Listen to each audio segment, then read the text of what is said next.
Introduction. You have studied in the previous chapter that since independence, India followed the mixed economy framework by combining the advantages of the capitalist economic system with those of the socialist economic system. हमें पता है कि independence के बाद India ने कौन सा economic system चुना, मिक्स्ड इकोनॉमिक सिस्टम हमने चुना और हमने इसमें कंबाइन कर लिया कैपिटलिस्टिक इकोनॉमिक सिस्टम का एडवांटेज और सोशलिस्ट इकोनॉमिक सिस्टम का एडवांटेज, दोनों को कंबाइन करके मिक्स्ड इकोनॉमिक सिस्टम हम लोग फॉलो कर रहे थे इंडिपेंडेंस के बाद से. Some scholars argue that over the years this policy resulted in the establishment of a variety of rules and laws. तो कुछ स्कॉलर्स का ये मानना है कि जैसे जैसे वक्त बीता वैसे वैसे इस पॉलिसी की वजह से क्या हो गया, बहुत सारा रूल्स एंड लॉज बन गया. और ये रूल्स एंड लॉज जिसका एम क्या था, controlling and regulating the economy. ये रूल्स एंड लॉज का एम था कि इकोनॉमी को कंट्रोल करना, रेगुलेट करना. लेकिन ये रूल्स एंड लॉज क्या कर दिया, ended up instead in hampering the process of growth and development. बहुत ज़्यादा रूल्स एंड लॉज होने के कारण हम लोग का ग्रोथ प्रोसेस और डेवलपमेंट प्रोसेस थोड़ा उसमें बाधा पड़ने लग गया. अदर स्टेट्स डेट, लेकिन कुछ स्कॉलर्स का कहना है कि that India, which started its development path from near stagnation, has since been able to achieve growth in savings. तो कुछ स्कॉलर्स का ये कहना है कि इंडिया जो अपना डेवलपमेंट किस स्थिति से स्टार्ट किया था, जब वो एकदम स्टैग्नेट कर गया था, बहुत ही बुरा स्थिति था जब इंडिया इंडिपेंडेंस हुआ था. तो उस स्टेज के बाद इंडिया क्या कर गया, has since been able to achieve growth in savings. India का सेविंग्स में ग्रोथ हुआ है. डेवलप्ड और डाइवर्सिफाइड इंडस्ट्रियल सेक्टर, ये इंडस्ट्रियल सेक्टर डाइवर्सिफाई हो गया है. Which produces a variety of goods, जिसमें बहुत सारे टाइप्स के गुड बनते हैं. And has experienced sustained expansion of agricultural output which has insured food security. और साथ ही साथ एग्रीकल्चरल सेक्टर में भी काफ़ी अच्छा ग्रोथ हुआ है, जिसके कारण हम लोग फूड सेल्फ सफिशिएंट हो गए हैं. तो ये सब हो पाया क्योंकि मिक्स्ड इकोनॉमी के कारण नहीं हो पाया. तो हम लोग देख रहे हैं कि मिक्स्ड इकोनॉमी का कुछ एडवांटेजेस भी है और कुछ डिसएडवांटेजेस भी है. तो अब आगे देखते हैं क्या हुआ. In 1991 India met with an economic crisis relating to its external डेब्ट. 1991 में क्या हुआ, ये बहुत ही इंपॉर्टेंट ईयर माना जाता है इंडियन इकोनॉमी में. तो इस ईयर में क्या हुआ, इंडिया को एक इकोनॉमिक क्राइसिस फेस करना पड़ गया. किससे रिलेटेड, एक्सटर्नल डेब्ट से रिलेटेड. डेब्ट का मतलब होता है लोन. देखिए क्या हुआ उस टाइम में. The government was not able to make repayment on its borrowing from abroad. तो गवर्नमेंट का हाल ये हो गया था कि जितने भी दूसरे देशों से लोन लिए हुए थे वो लोन चुकाने में ये असमर्थ हो रही थी. फॉरेन एक्सचेंज रिजर्व का मतलब होता है कि दूसरे देश के currency which we generally maintain to import petrol and other important items dropped to levels that were not sufficient for even a fortnight. तो हमारा जो फॉरेन एक्सचेंज रिजर्व था, फॉरेन एक्सचेंज रिजर्व का मतलब कि दूसरे देश के करेंसी, ये इतने कम हो गए थे. और ये फॉरेन एक्सचेंज रिजर्व को हम लोग यूज करते हैं कुछ चीज इंपोर्ट करने के लिए, जैसे पेट्रोल मंगवाना हो गया या फिर कुछ और चीज मंगवाना हो गया दूसरे देशों से, तो फॉरेन एक्सचेंज रिजर्व से ही पेमेंट करते हैं. तो ये इतना कम हो गया था कि हम लोग का मतलब गुजारा सिर्फ फोर्टनाइट तक ही होता. मतलब फोर्टनाइट मतलब 14 डेज, लगभग 2 वीक्स तक ही हम लोग का काम चल पाता जितना फॉरेन एक्सचेंज बचा हुआ था. The crisis was further compounded by rising prices of essential goods. और ये जो क्राइसिस था, ये प्रॉब्लम और बढ़ गया जब इसेंशियल गुड्स के दाम भी बढ़ गए. इसेंशियल गुड्स क्या होता है, जैसे कि food, water, shelter, clothing, medicine, ये सबको बोलते हैं इसेंशियल गुड्स. तो इन सब का दाम भी बढ़ रहा था, मतलब इन्फ्लेशन हो रहा था. All this led government to introduce a new set of policy measures which change the direction of our developmental strategies. तो इन सब कारणों से हमारा गवर्नमेंट क्या की, एक नया सेट ऑफ पॉलिसीज लाई जिसके कारण हम लोग का डेवलपमेंट स्ट्रेटेजी काफी चेंज हो गया. In this chapter we will look at the background of the crisis. तो इस चैप्टर में हम लोग देखने वाले हैं कि वो क्राइसिस आया कैसे, क्या क्या हालात थे जो वो क्राइसिस बना. Measures that the government has adopted, और सरकार ने क्या क्या कदम उठाए उस क्राइसिस से निपटने के लिए, ये देखेंगे हम लोग इस चैप्टर में. And there impact on various sectors of the economy, और सरकार के कदम उठाने से क्या इम्पैक्ट हुआ इकोनॉमी के डिफरेंट सेक्टर्स पे, वो भी हम लोग देखेंगे इस चैप्टर्स में. तो ये था ब्रीफ इंट्रोडक्शन इस चैप्टर के बारे में कि हम लोग क्या क्या देखने वाले हैं. तो चलिए शुरू करते हैं आज बैकग्राउंड से. देखिए कि कैसे वो क्राइसिस आया, वो हम लोग देखने वाले हैं. The origin of the financial crisis can be traced from the inefficient management of the Indian economy in the 1980s. ये जो फाइनेंशियल क्राइसिस आया था, ये इसका शुरुआत कब हुआ? जब 1980s में हम लोग का इंडियन इकोनॉमी को इनएफिशिएंटली मैनेज किया गया था। इसको देखते हैं और आगे क्या बोला गया है। We know that for implementing various policies and its general administration, the government generates funds from various sources such as taxation, running of public sector enterprises, etc. तो सरकार अपना पॉलिसीज को इम्प्लीमेंट करने के लिए या फिर एडमिनिस्ट्रेशन का खर्चा चलाने के लिए सरकार कुछ पैसे इकट्ठा करती है। वो कहाँ से पैसे इकट्ठा करती है? टैक्स लेकर, या फिर उसका जो पब्लिक सेक्टर इंटरप्राइजेज है वहाँ से कुछ प्रॉफिट कमाती है। तो इन सब पैसों के जरिए वो क्या करती है? वो अपना पॉलिसीज को इम्प्लीमेंट करती है और अपना एडमिनिस्ट्रेशन करती है। तो when expenditure is more than income, the government borrows to finance the deficit from banks and also from people with in the economy and also from international financial institutions. तो बोला जा रहा है कि जब एक्सपेंडिचर ज्यादा हो जाए इनकम से, तब क्या होता है? डेफिसिट होता है। डेफिसिट मतलब कमी। तो इस डेफिसिट को फाइनेंस करने के लिए, इस डेफिसिट को पूरा करने के लिए सरकार क्या करती है? बोरो करती है, उधार में लेती है पैसा। कहाँ से उधार में लेती है? क्या तो वो बैंक से लेती है या फिर पीपल से लेती है, देश के लोगों से लेती है। अब ये आप सोच रहे होंगे कि देश के लोगों से कैसे उधार ले सकती है, तो इसको हम लोग बाद में देखेंगे थोड़ा डिटेल में, कैसे सरकार उधार लेती है देश के लोगों से। और सरकार कहाँ से उधार लेती है? फ्रॉम इंटरनेशनल फाइनेंशियल इंस्टीट्यूशन, जैसे कि वर्ल्ड बैंक, IMF, ये सबसे सरकार उधार लेती है अपना डेफिसिट को फाइनेंस करने के लिए। When we import goods like petroleum, we pay in dollars which we earn from our export. तो जब हम कुछ सामान मंगाते हैं जैसे कि पेट्रोल, तो हमें पेमेंट करना होता है उसके लिए, और हम पेमेंट उसमें किसके जरिए करते हैं? डॉलर्स के जरिए। और ये डॉलर्स हमारे पास आता कैसे है? जब हम एक्सपोर्ट करते हैं तो हमारा इनकम डॉलर्स में आता है। Development policies required that even though the revenues were very low, the government had to overshoot its revenue to meet challenges like unemployment, poverty and population explosion. तो हमारा जो पॉलिसीज था, वो पॉलिसीज को सही तरीके से रन करने के लिए भले ही सरकार का रेवेन्यू मतलब इनकम कम हो, लेकिन सरकार को रेवेन्यू किसी भी तरीके से बढ़ाना था ताकि ये जो चैलेंजेस है जैसे कि अनएम्प्लॉयमेंट, पॉवर्टी, पॉपुलेशन एक्सप्लोजन, ये सबको टैकल किया जा सके। मतलब सरकार का इनकम कम हो रहा है, इससे फर्क नहीं पड़ेगा, सरकार को कैसे भी खर्चा तो करना ही पड़ेगा, इनकम हो या फिर ना हो। अब वो सरकार लोन लेके पूरा करे या फिर कहीं से भी पूरा करे। The continued spending on development programs of the government did not generate additional revenue. तो सरकार लगातार खर्चा किए जा रही थी डेवलपमेंट प्रोग्राम्स में, लेकिन वहां से रेवेन्यू जनरेट नहीं हो रहा था, पैसा नहीं आ रहा था। Moreover the government was not able to generate sufficiently from internal sources such as taxation. और इसके साथ साथ गवर्नमेंट इसमें भी नाकामयाब हुई कि टैक्स से भी ज्यादा पैसा उठ नहीं रहा था। When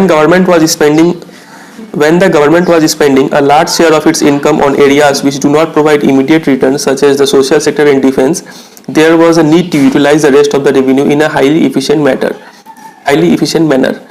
तो सरकार क्या कर रही थी? इनकम तो जनरेट नहीं कर पा रही थी, खासकर उस एरिया से जैसे कि सोशल सेक्टर, डिफेंस, ये सब में क्या है, सरकार इन्वेस्टमेंट तो कर रही थी, लेकिन इसका जो इनकम है वो तुरंत नहीं मिलने वाला था, इसका फायदा थोड़ा लॉन्ग टर्म में मिलता। तो सोशल सेक्टर में जैसे कि हेल्थ, एजुकेशन, सैनिटेशन, ये सब होता है सोशल सेक्टर में आते हैं।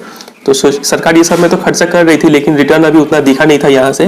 तो इसका मतलब ये था कि सरकार के पास जितने भी रेवेन्यू है, रेस्ट ऑफ द रेवेन्यू को यूटिलाइज करना था अच्छे तरीके से, ताकि एकदम ही बर्बाद ना हो। The income from public sector undertaking was also not very high to meet the growing expenditure.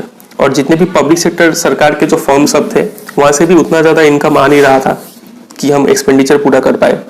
Eight times, और कभी कभी तो आवर फॉरेन एक्सचेंज, आप जानते हैं फॉरेन एक्सचेंज का मतलब फॉरेन, दूसरे देश के करेंसी को बोलते हैं फॉरेन एक्सचेंज। हमारा foreign exchange borrowed from another countries and international financial institutions was spent on meeting consumption needs. तो हमारा फॉरेन एक्सचेंज खर्चा हो जाता था, यही सब अंदर में खर्चा करते करते खत्म हो जाता था ये foreign exchange. Neither was an attempt made to reduce such profligate spending, nor sufficient attention was given to boost exports to pay for the growing imports. तो कोई ऐसा अटेम्प्ट नहीं किया गया ये स्पेंडिंग को रोकने का, इतना जो वेस्टफुल यूज हो रहा था स्पेंडिंग, उसको रोकने का कोई अटेम्प्ट नहीं किया गया। और साथ ही साथ एक्सपोर्ट पे किसी का ध्यान नहीं गया। चलो खर्चा हो रहा है तो कम से कम एक्सपोर्ट तो बढ़ाना चाहिए था ताकि इनकम भी आए, लेकिन उस पर किसी का ध्यान नहीं गया। तो हम देख रहे हैं कैसे कैसे क्राइसिस बिल्डअप हो रहा है। अब आगे देखते हैं।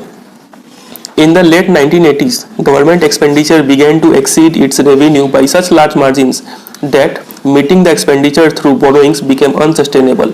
तो लेट 1980s मतलब अप्रोक्स 1988 या फिर 1989 के टाइम में एक्सपेंडिचर जो था वो इतना ज़्यादा बढ़ गया था रेवेन्यू से कि हम लोग अब तो expenditure through borrowings became unsustainable, अब तो उधार ले लेके भी काम नहीं चल पा रहा था, इतना ज़्यादा एक्सपेंडिचर बढ़ गया था. Prices of many essential goods rose sharply, और काफ़ी सारे इसेंशियल गुड्स के प्राइसेस काफ़ी ज़्यादा बढ़ गए थे. आपको पता है इसेंशियल गुड्स क्या है? ये फूड, शेल्टर, क्लोथिंग, मेडिसिन, ये सब को बोलते हैं इसेंशियल गुड्स. नॉर्मली सब सामान के दाम बढ़ रहे थे, मतलब इन्फ्लेशन हो रहा था. Imports grew at a very high rate without matching growth of export. तो import काफ़ी तेज गति से बढ़ रहा था एक्सपोर्ट के मुकाबले.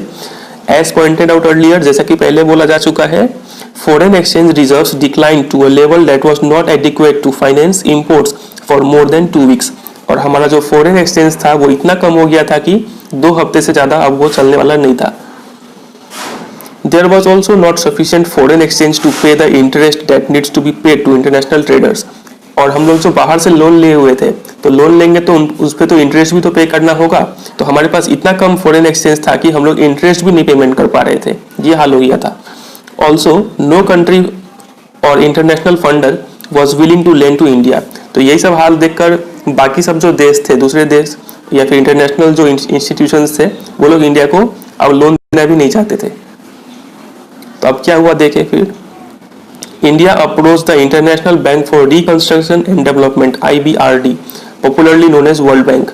तो इंडिया किसको अप्रोच किया? इंडिया किया तो IBRD के पास, जिसको वर्ल्ड बैंक भी बोलते हैं, and the international monetary fund और IMF के पास गया, and received $7 billion loan to manage the crisis. और इन लोगों से उन्होंने $7 बिलियन लोन लिया.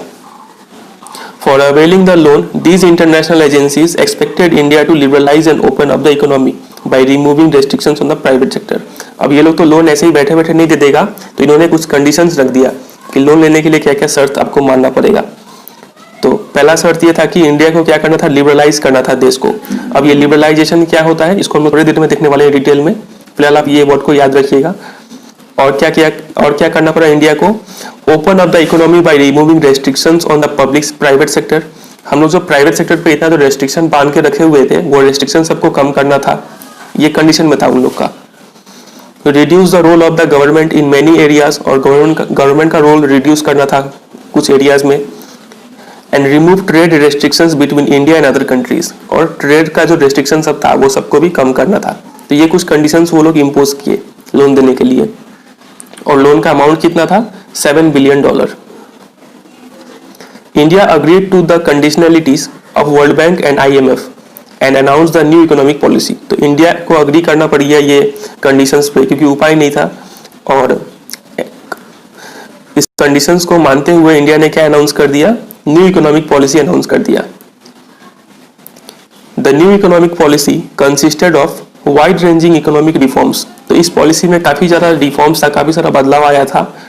The thrust of the policies was towards creating a more competitive environment in the economy and removing the barriers to entry and growth of firms. तो इस policy का main जो फोकस था वो ये था कि ज़्यादा competitive environment बनाना है इकोनॉमी में. पहले जो सरकार का उद्देश्य होता था कि डोमेस्टिक फर्म्स को बचाना है कंपटीशन से, तो ये सब अब दूर करना था. मतलब कंपटीशन करो तो ही आगे बढ़ो. और क्या करना था? Removing the barriers to entry and growth of firms, और सभी बाधा हटा देना है. दूसरे देश के लोग अंदर आके काम कर सकते हैं, कंपनी आके सेटअप कर सकते हैं, ये सब करना था, खोलना पड़ा इंडिया को. अब तो this set of policies can broadly be classified into 2 groups. तो ये न्यू इकोनॉमिक पॉलिसी को हम लोग 2 भागों में बांट सकते हैं. पहला तो ये है आपका द स्टेबिलाईजेशन मेजर्स, और दूसरा है द स्ट्रक्चरल रिफॉर्म मेजर्स. तो stabilization measures are short-term measures intended to correct some of the weaknesses that have developed in the balance of payment and to bring inflation under control. तो ये जो stabilization measures है, ये सब short-term measures है, और इनका जो intention है, मतलब इनका जो aim है, वो है कि correct करना है जो भी कमी आ गई है balance of payment में. अब balance of payment क्या होता है? ये एक लेखा जोखा होता है कि देश कितना एक्सपोर्ट किया, कितना इंपोर्ट किया, कितना अर्निंग आया, कितना एक्सपेंडिचर हुआ, इसका लेखा जोखा होता है. इसको आप डिटेल में पढ़ेंगे मैक्रो इकोनॉमिक्स में इसको डिटेल में देखेंगे बैलेंस ऑफ पेमेंट को। तो ये बैलेंस ऑफ पेमेंट का जो वीकनेस है उसको दूर करना था इसका एम था, and to bring inflation under control, और महंगाई जो था उसको कम करना था, ये स्टेबलाइजेशन मेजर्स का एम था। इन सिंपल वर्ड्स, सरल शब्दों में बोल सकते हैं कि this means that there was a need to maintain sufficient foreign exchange reserves, जरूरत था कि इंडिया क्या मेंटेन करे, काफी हद तक फॉरेन एक्सचेंज रिजर्व मेंटेन करे, and keep the rising prices under control, और प्राइसेस को कंट्रोल में रखे, मतलब बैलेंस ऑफ पेमेंट को ठीक करें। बैलेंस ऑफ पेमेंट कैसे ठीक होगा, जब हम लोग फॉरेन एक्सचेंज रिजर्व मेंटेन करेंगे, और इन्फ्लेशन कैसे ठीक होगा, जब हम लोग प्राइस का लेवल को चेक करेंगे तब। ऑन द अदर हैंड, और structural reform policies are long term measures, ये जो स्ट्रक्चरल पॉलिसी है ये लॉन्ग टर्म में काम करती है। इनका एम होता है improving the efficiency of the economy का एफिशिएंसी बढ़ाना, and increasing its international competitiveness by removing the rigidities in various segments of the Indian economy, और इनको इंटरनेशनली कम्पीट करना है, सबसे अच्छा प्रोडक्ट बनाना है, इसका उद्देश्य ये था। The government initiated a variety of policies which fall under three heads. The government ने कुछ पॉलिसीज लाए जिनको 3 भागों में बांटा जा सकता है। पहला था लिबरलाइजेशन, दूसरा है प्राइवेटाइजेशन, और तीसरा है ग्लोबलाइजेशन। इसको शॉर्ट में हम लोग LP और G भी बोलते हैं, LPG मॉडल। तो ये पॉलिसीज आया, अब इसको एक एक करके सबको डिटेल में डिस्कस करेंगे। तो फिलहाल